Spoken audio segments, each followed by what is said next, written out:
இந்த செயல்கள் உங்களை ஒருபடி மற்றவர்களிடமிருந்து உயர்த்தி காட்டும்.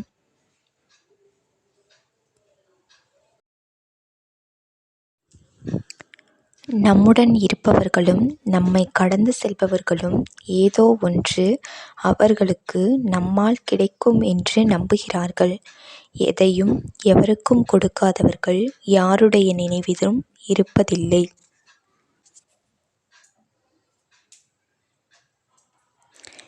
இங்குள்ள உயிருள்ள உயிரற்ற எல்லாவற்றிற்கும் அவற்றால் பலன் கிடைக்கிற வகையில் உருவாக்கப்பட்டுள்ளது.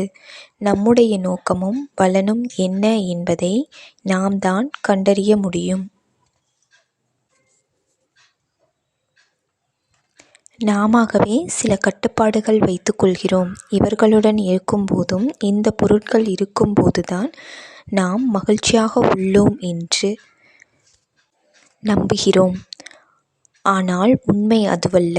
யாருமே இல்லை என்றாலும் எந்த பொருளும் இல்லை என்றாலும் கூட மகிழ்ச்சியாக வாழலாம். நாம் எப்போதும் பிறருக்கு கொடுப்பவராக இருக்க வேண்டும். அன்போ பொருளோ உணவோ நம்மால் பிறருக்கு கொடுக்கப்பட்டது எனும்போது கிடைக்கும் மகிழ்ச்சிக்கு எல்லையே இல்லை. பொருட்களை இழந்தால் அதனை சம்பாதித்து கொள்ளலாம். ஆனால் சில மனிதர்களை இழந்தால் அவர்களை நம்மால் பெற முடியாது. தாய் தந்தையிடம் கிடைக்கும் அந்த தூய்மையான அன்பை யாரிடமும் பெற முடியாது. எவ்வளவு நேசித்தாலும் ஒருவரின் வலியை இன்னொருவரால் வாங்கிக் கொள்ள முடியாது. அவரவர்களை அவரவர்களால் மட்டுமே பார்த்து கொள்ள முடியும். எனவே நம்மை நாம் நன்றாக பார்த்து கொள்ள வேண்டும்.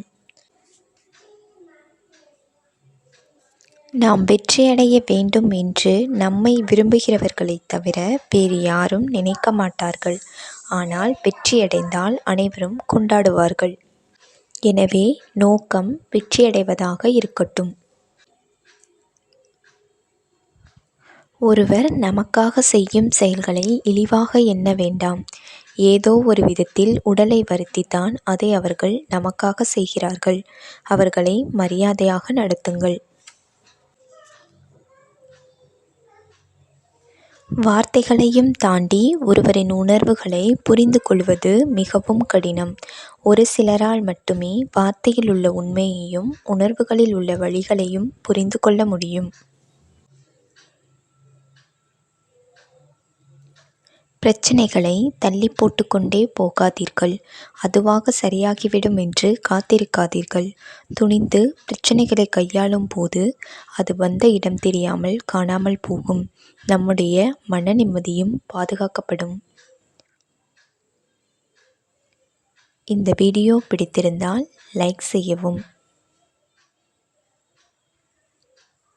இதுபோன்ற வீடியோக்களை காண சப்ஸ்கிரைப் செய்யவும். நன்றி.